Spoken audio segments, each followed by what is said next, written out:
Rachakonda police commissionerate ఇప్పుడు non bailable వారెంట్ల రహితంగా అయ్యింది.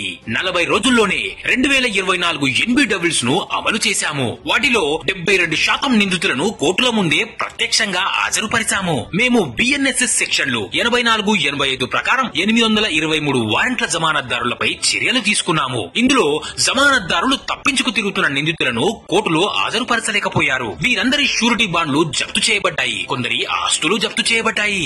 బయటి ప్రాంతాల నిందితులకు డబ్బు ఆశతో అడ్వకేట్లు లేదా బ్రోకర్ల మాటలు నమ్మి షూరిటీగా నిలబడితే అది నేరస్తులకు సహకరించడమే అవుతుంది. ఇలా చేస్తే మీరు కూడా నేరస్తుడిగా పరిగణించబడతారు మరియు జైలుకు వెళ్లే పరిస్థితులు వస్తాయి. మా ప్రయత్నాలన్నీ బాధితులకు సత్వర న్యాయం జరిగేలా, నేరస్తులకు శిక్షలు పడటంతో పాటు నేరరహిత సమాజ నిర్మాణం దిశగా సాగుతున్నాయి. ఇకనైనా జాగ్రత్త పడండి. నిందితులకు షూరిటీగా నిలబడే ముందు 1కి 10 సార్లు ఆలోచించండి. మీ రాచకొండ పోలీస్.